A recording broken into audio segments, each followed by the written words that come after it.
Hello everybody, it's Dana Sullivan, the Stampin' Chick, here with day 11 of the 13 days of Halloween treats. How are you today, my friends? It looks like we're going to get through the 13 days of Halloween treats within the next couple of days, which is awesome. So we will have plenty of time, a good week or so before Halloween, to make any of these extra treats that you'd like to make for friends and family and your little trick-or-treaters. So much fun. I love making little treats. This one is a pretty simple one, so we're going to go ahead and get right to it. It is a little Kit Kat treat holder. And it doesn't require a whole lot of work. This one is really fun to do. Of course, you're going to need your little thing of Kit Kats. Tic Tacs. I found these, I think I found these at the Dollar Tree, actually. They're Sprite flavored, which is interesting. And they actually kind of taste like Sprite, sort of. Anyway, super fun, so let's go ahead and get to it. I am using the Tricks and Treats Stampin' Die Bundle. Actually, I'm just going to be using the dies tonight. Incidentally, this project requires absolutely zero stamping whatsoever, so that's very cool. This would be a fun little gift set, a crafty gift set that you could make for people. They wouldn't require any stamps. You could do all of the die cutting for them, and they could do the assembly work. So this would be a fun little kit to do with the grandbabies or daycare kids or whatever. We have been using the Tricks and Treats a lot for our 13 days of Halloween treats, and we have used, at this point, pretty much all of the dies in the set, except for the little holes for the bags. We didn't use those. But tonight we're using the Ghost, the Label, and Boo. So we will now have used all of the other dies in the set, which is pretty awesome. So you have a nice collection. If you were to go back and look at all of the other 13 days of Halloween treats, you would find all of these dies being used, and you would find a great variety of projects that use this Stampin' Die Bundle. So you can have a lot of really cool ideas. It's not too late to get this Stampin' Die Bundle. You can get it. It's still available, and the glow-in-the-dark paper, I believe, is still available as of this morning. So that's what I'm using right here for my little Ghost. And unfortunately, I don't have a clapper or anything like that, so I can't shut the light off to show you. Well, you know what? Hold on just a second. Let's do this. Give me just a second. I'm going to flip the lights off right quick, and then I'll bring them back on. Okay, here we go. And lights off. Can you see that? They're glowing so well. I love it. Oh my gosh. And then I looked over on the back wall, and the glow-in-the-dark paper and the other projects that I have made with it are on the back here glowing. That was amazing. All right, so you can see how wonderful this paper is. It glows like the 4th of July. It is so wonderful.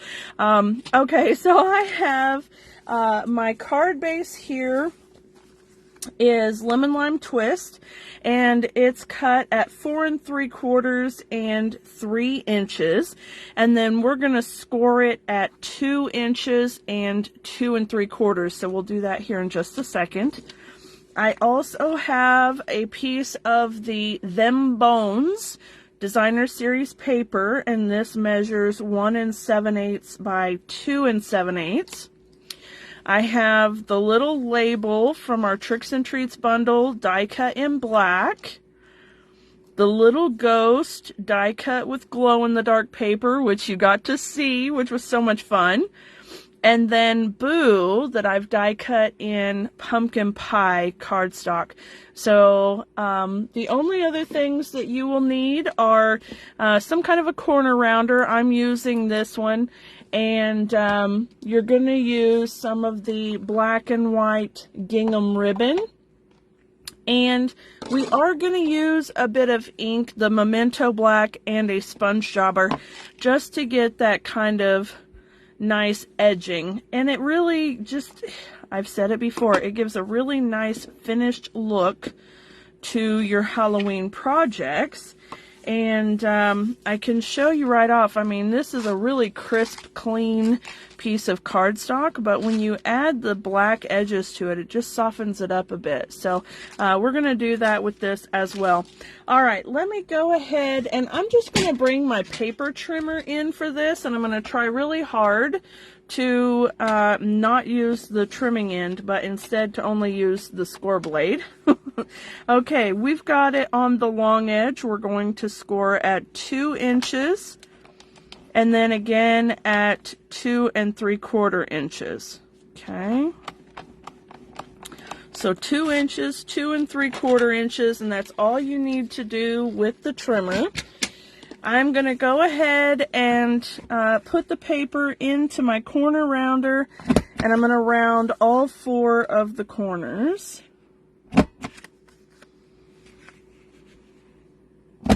Okay. One more.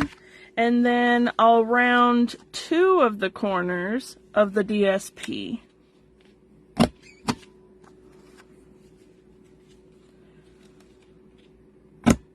All right, get that out of the way. All right, now then we can take our Memento Black ink, and we're just going to give it a little bit of character. So inking the edges.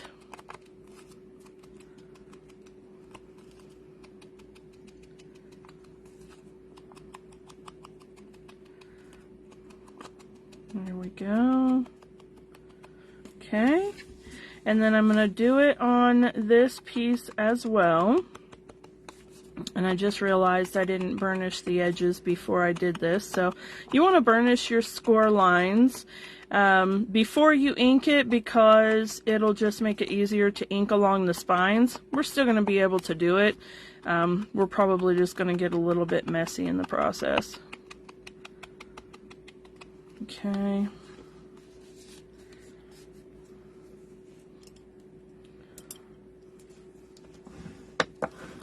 There we go, maybe not too bad. Okay, and then I'm going to ink up the edge there, and then on this side as well. Okay. All right.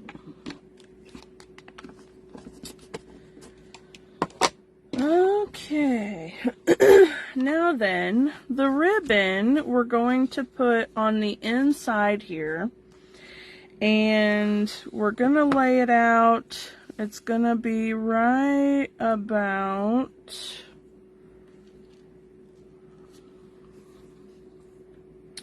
right about 14 inches long. Okay, and I'm going to use tear and tape right across the middle section here to kind of hold it in place, because we're actually only attaching our candy to the inside, but we want the ribbon to stay attached to the whole thing. So that'll make more sense here in just a second. Alright, pull the backing off of the tear and tape, make sure it doesn't overlap the edges.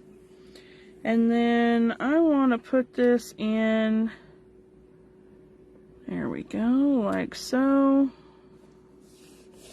Okay, and now we have our little holder. I mean, that's super simple, isn't it? Okay, now then, let me go ahead and put, hey Tara, how's it going? Let's go ahead and put some adhesive on our DSP piece for the front.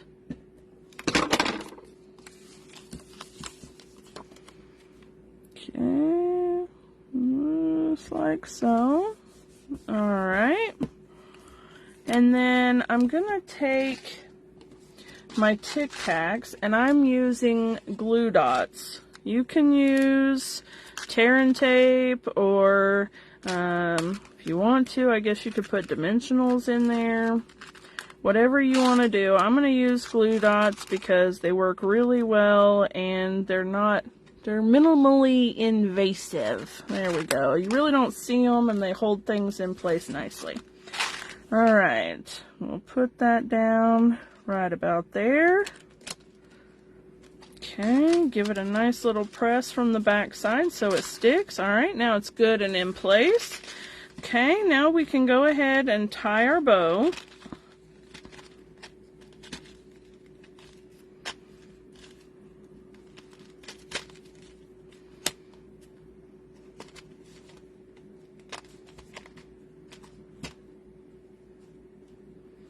Get these fingers to work a little bit. Okay, there we go. Alright, now I'm going to adjust my bow from the center so you can hold on to the center knot to be able to shrink your loops down. And you can use the center knot to be able to finagle it until you get it how you like it. Okay, it's just like so. Alright, there we go. Now then, I'm going to leave the tails a little bit, but I'm going to cut this one off because it's crazy long. There we go. Just like so. That one's still a little bit longer. There we go. Okay. Now we have our little holder. Now right away, even if you're not a Halloween person, I hope you're thinking about Christmas time. This would be really cute to do in Christmas colors with some peppermint Tic Tacs and the Sending Cheer bundle with the Santa Claus hat. I think that would be so cute. Alright, thinking ahead, of course, and I don't like to do Christmas that far before Thanksgiving, but just giving you a little food for thought there. Alright, I'm going to go ahead and put some Stampin' Dimensionals on the back side of my black label. Yes, I am using the black dimensionals because, as I have mentioned before, I love that you get the regular size and the mini size dimensionals in the same pack. So I will put my dimensionals on here. I just don't want it to sag, you know, we don't want saggy things. There we go. Too early but yummy. Yeah, absolutely. Absolutely. I just posted a recipe on my Facebook page for a pumpkin bread pudding with an apple cider glaze. Oh my goodness. And I have not tried it yet, but the recipe is there and I am definitely gonna try it this weekend. So I will have to keep everyone posted. If you would like the recipe, comment and let me know, recipe please, and or let's say pumpkin pudding recipe please. That way I know which one you're talking about because I find recipes all the time. And I will send it over to you, okay? So if you're watching this, or later on if you watch it on the replay and you decide that you are interested in that pumpkin bread pudding recipe, then make sure you comment and let me know. Okay, now I'm going to use a combination of the dimensionals because a little one fits perfectly right there on the ghost's head. And then I can put one big one right here on his body. Okay. And we'll put him kind of at a little bit of an angle that looks like he's kind of floating along, right? Super cute. Okay. Aha, Tara says, pumpkin bread pudding, please. Okay, I'm going to take some of these little dimensionals, and this is kind of tricky. Just let it touch your fingers so it holds it in place, and then slip your scissors in between your fingertips. So you're cutting that tiny little dimensional in half. And we'll put one there and one here. And that will be all we need to pop our little boo onto our ghost. Okay, here we go. And then right there, just like that, boo. Isn't he cute? Friends, that is literally it. This project is super simple and easy to do. It's a lot of fun. I love projects that are super fun and really simple. That's like my jam. That's my favorite thing. So, I hope that you guys have enjoyed today's project. And I hope that you'll join me back here again tomorrow evening at 8 p.m. Eastern Time for day 12 of the 13 days of Halloween treats. And you guys are going to love it. We've got 2 more projects left to go. It's going to be a lot of fun, and I can't wait to share them with you, okay? So make sure that you set your alarm, set whatever you need to, a reminder, and come back here at 8 p.m. Eastern tomorrow, okay? All right, friends, thank you so much for hanging out with me tonight. I will see you all again soon. Love you very much. Bye for now.